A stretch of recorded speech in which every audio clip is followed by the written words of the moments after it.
सांगोला आणि मान पट्ट्यामध्ये या वर्षीच्या पावसाळ्यामध्ये अजिबात पाऊस झालेला नाही। संबंध शेतकरी बळीराजा हवालदिल झालेला आहे।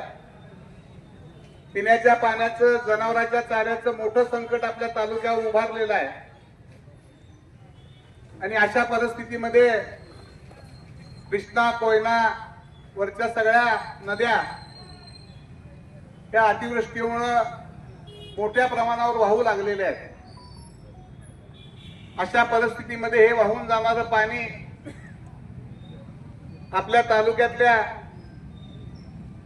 सध्या दुष्काळग्रस्त असलेल्या भागाला तातडीनं म्हैसाळ, टेंबू आणि निरा उजवा कालवा याच्या माध्यमातून मिळण्यासाठी सांगोला तालुक्याच्या आम जनतेच्या वतीनं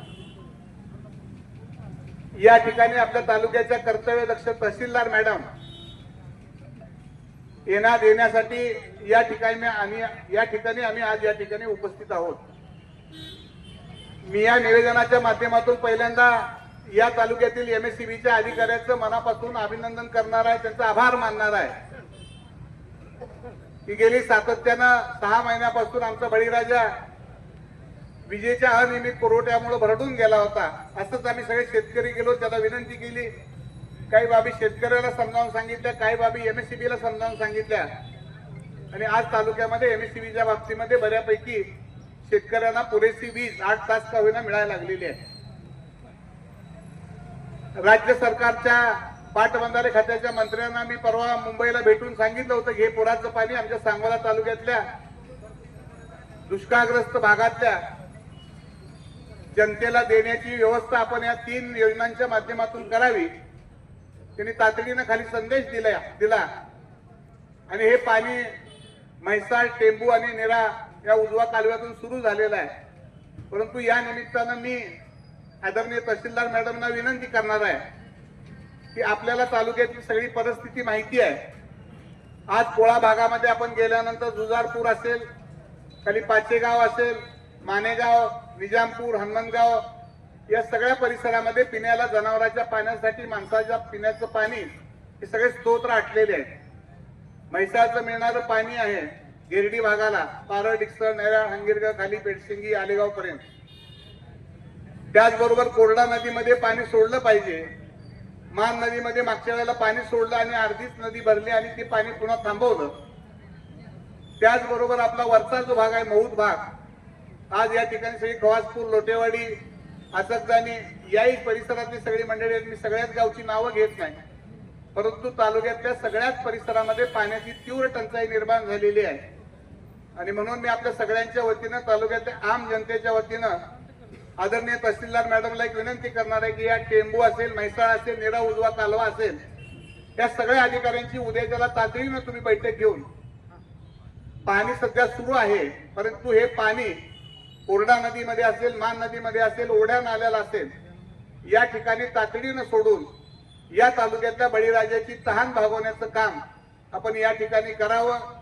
मी उद्या त्याला आपल्या जिल्ह्याचे कर्तव्यदक्ष पालकमंत्री महोदयांनाही वेळ घेतलेली, मी त्यांनाही उद्या जाऊन सकाळी भेटणार आहे। इरिगेशन खात्याच्या मंत्र्यांनी तर अगोदर आदेश दिलेले आहेत। आता राहिली जबाबदारी आहे तहसीलदार मॅडम आपली आहे। मी आपल्याला विनंती करेन की उद्याच्या उद्या ह्या सगळ्या अधिकाऱ्याची बैठक घेऊन आमच्या सगळ्या शेतकऱ्याच्या वतीनं आम्हाला आपल्याला एक नम्र विनंती करतोय की म्हैसाळचं पाणी आहे ते पूर्ण क्षमतेनं पाणी आम्हाला सांगोल्याला मिळालं पाहिजे आणि शेवटच्या घटकापर्यंत ते पाणी जनावरांच्या आणि पिण्याच्या पाण्यासाठी राज्य सरकारनं आदेश काढलेला आहे। आणि त्याप्रमाणे अगोदर हे सगळे ओढे, नाले, बंधारे भरून घेऊन मग बुध्याचा तलाव असेल, चिंचोलीचा तलाव असेल, काही मोठे तलाव आहेत तेही तातडीनं भरून देण्यात यावेत। या बाबतीमध्ये आज हे आपल्याला निवेदन आम्ही सगळ्यांच्या वतीनं देत आहोत। त्याचा आपण गांभीर्यानं विचार करून तातडीनं शासनाची सूत्र आपण हलवावी, सगळ्या संबंधित अधिकाऱ्याला उद्या बोलवून घ्यावं अशी विनंती या निमित्तानं मी आपल्याला करतो। आणि मला निश्चितपणानं खात्री आहे तहसीलदार मॅडम आपण या तालुक्याची सूत्र हातात घेतल्यापासून पारदर्शी कारभाराचे एक चांगले अधिकारी म्हणून आपल्याला तुम्ही आम्हाला मिळालेला आहात आणि मला निश्चितपणानं खात्री आहे या तालुक्यातल्या बळीराजाला आपण न्याय देऊ शकाल अशी अपेक्षा व्यक्त करतो। सगळ्या तालुक्याच्या वतीनं आपल्याला या ठिकाणी एक नम्र निवेदन देतो, त्याचा गांभीर्याने विचार व्हावा। कालच आपल्या सगळ्या कार्यकर्त्यांना आपण बोलवलं, आपण ही सगळे कार्यकर्ते मोठ्या संख्येनं आला अशाच पद्धतीनं तालुक्याच्या विकासासाठी ज्या ज्या वेळेला हात मारेल त्या वेळेला आपण निश्चितपणाने भविष्य काळात असंच आपण एकजूट ठेवून तालुक्याच्या विकासासाठी प्रयत्न करूया एवढंच या निमित्तानं सांगतो. सगळ्यांचं मनापासून आभार मानतो आणि आपल्या सगळ्यांच्या वतीनं हे निवेदन आपण तहसीलदार मॅडमला देऊया. धन्यवाद. सगळ्यांचं आभार मानतो.